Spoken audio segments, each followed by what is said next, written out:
more on this, David DeRoche joins us now from Washington, D.C. He's an associate professor at the National Defense University. Good to have you on the program with us.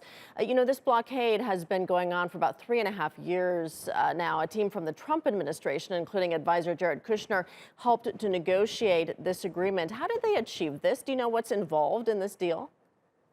Well, we don't know yet, but I think that, quite frankly, the Saudis realize that there's going to be a different tone in Washington, and they have to get as many irritants in the relationship between Saudi Arabia and the United States off the table as they can.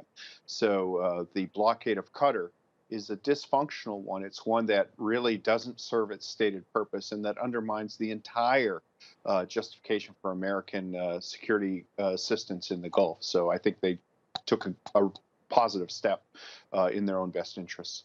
So do you think this agreement will bring more stability to the Gulf region? Yeah, I think it will in the short term. I mean, there's still a bad blood. There's still a fundamental lack of trust. There's still personal dislike among the heads of the royal families of Qatar and the UAE and Saudi Arabia. The UAE is not a party to this agreement as far as we know.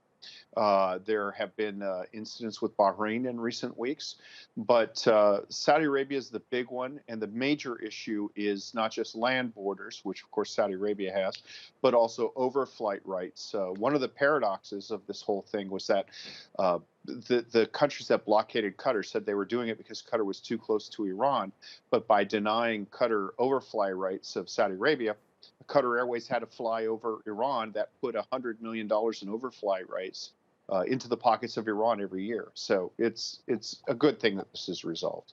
What do you expect to change after this agreement, and how could it affect some of the other longstanding issues in the region in the long run? It'll have a limited effect on the other longstanding issues, I think. This was a localized thing, and to a certain extent, it's, as I said, bad blood among rulers that goes back quite some ways. What it's been seen is that both parties could kind of do without each other. The overflight issues is a big one. The fact that Qatar has agreed to draw lawsuits against Saudi Arabia might open the way for Saudi Arabia, for example, to purchase a football club in England. They had tried to purchase Newcastle United, but issues over pirating of Qatari soccer broadcasts led to the end of that. So there'll be some checks there, but by and large, the only real concrete thing we'll see, I think, will be in civil aviation and some limited cross-border traffic by land. We've seen a number of normalizing of relations in the region recently with Israel, or there's talk of Saudi Arabia potentially doing that. Why do you think this has been achieved under the Trump administration? What are they doing right in this regard? That's a good question. So all the conventional wisdom in Washington, and I'm kind of part of that, had for 3 years, snorted at Jared Kushner as this sort of amateur who, doesn't know what he's doing. But, you've got to really take your hat off to the guy. He's managed to accomplish a few things that people didn't think was possible.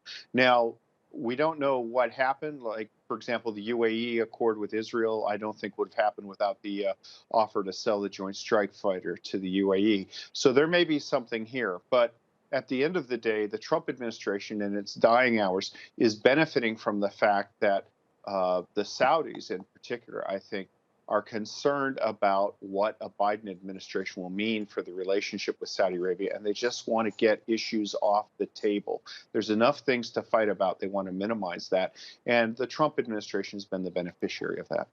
All right, we'll leave it there. David DeRoche in Washington, thank you for your time.